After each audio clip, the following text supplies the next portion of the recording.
Did the trip raise any ideas to you about new activities and projects of interfaith dialogue? Well, as a matter of fact, one of the things that we reflected upon on the bus as we were often analyzing the day, a great deal of discussions do take place amongst those that are on the journey together, was probably we would like to have opportunities for a little bit more dialogue. There were a great number of experiences that were coming at us, and very rewarding experiences.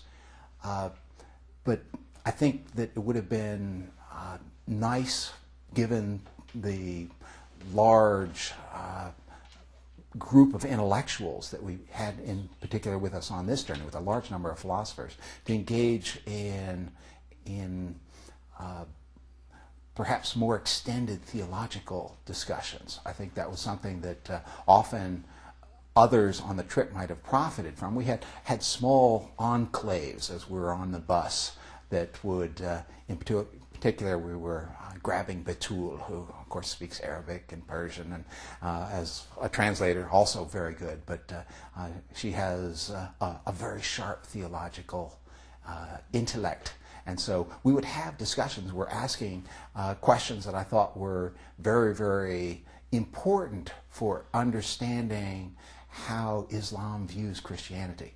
I think it's not just a matter of understanding what is presented to us, but I think that an important part of the dialogue needs to be a little bit more dialogue in terms of an exchange of ideas.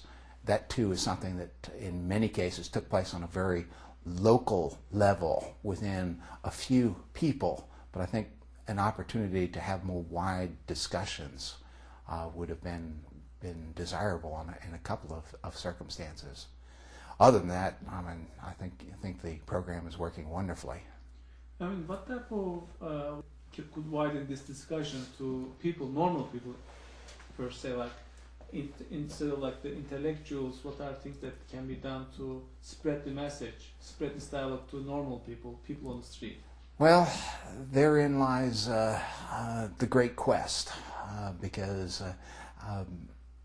to a certain degree, the communication at this level is what in our culture might be called preaching to the choir. You're reaching out to our intellectuals are reaching out to you, and we're having a great exchange, and it must necessarily begin there. As the intellectual bridges between the two sides are connecting us together, where we go from there in terms of the mission of enlightenment is a much more difficult sort of thing to discern. Part of it is going to have to be the grassroots level of teaching, and that is one thing the Gulen movement in particular has taken upon itself with the expansion of its educational priorities. It is something that I think those who participated, again from my own experience talking to my colleagues who went on the trip, that it has changed our lives, and we then become missionaries in a certain sense out there preaching to our students of the necessity of gaining a more enlightened position in regards to other people's cultural traditions and religions.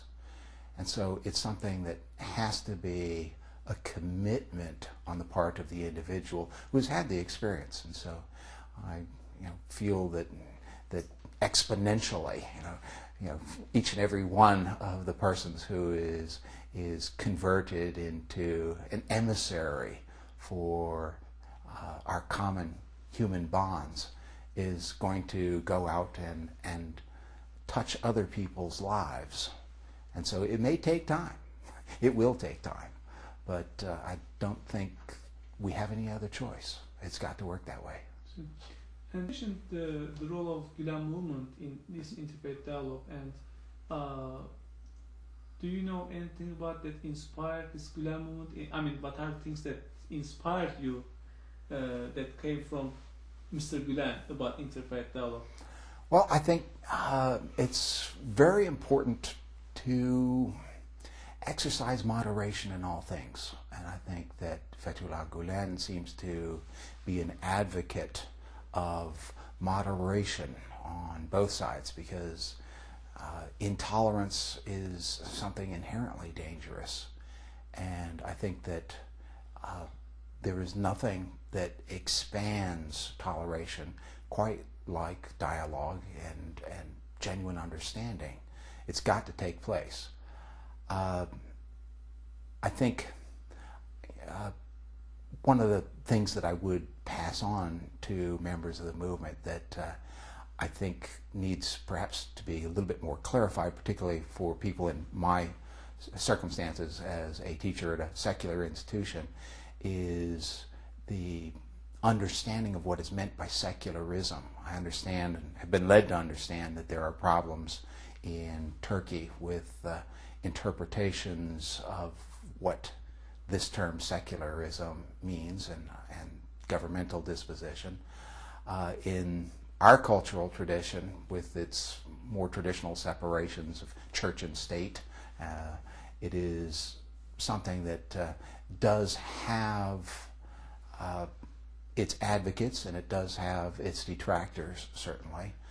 But being at a secular institution and being a philosopher, if you will, primarily, I think that it can't be demonized. Secularism is not an evil in and of itself, but the application of ideas is where evil lies. And secularism in the United States is capable of promoting religious toleration. And so it is moderation in all things, I think, is very, very important. And I found members of the movement and all of the participants in IID to be very genuinely tolerant of alternative opinions. And so it was kind of the ideal ground for intellectual discussions to take place, because no one went away with bruised egos and no one tried to win arguments either, because ultimately when we have an exchange of ideas, everybody wins. And did you have a chance to read the works of Mr. Gulen? I have read several of the publications that we were given. I'm working my way through, but of course, beginning of the semester, have a lot of things on the plate right now, but I have begun reading Gulen's ideas and have been backtracking to read much of the material on Rumi that we also were exposed to there in Konya. Another wonderful experience to go to the city of the great Rumi. But yeah, it's something that requires a good deal of reflection, because it is a call for a new way of thinking about things, and it's a new way of thinking for many Turks and a new way of thinking certainly for many Christians in the West. And what are the impress you in Gulen's works? In his works? Yes. I think it is the importance of dialogue. I mean, this is something that speaks to me as a philosopher in particular, that the only avenue that is going to get us where we need to go is to open lines of communication, and the efforts that he has undertaken to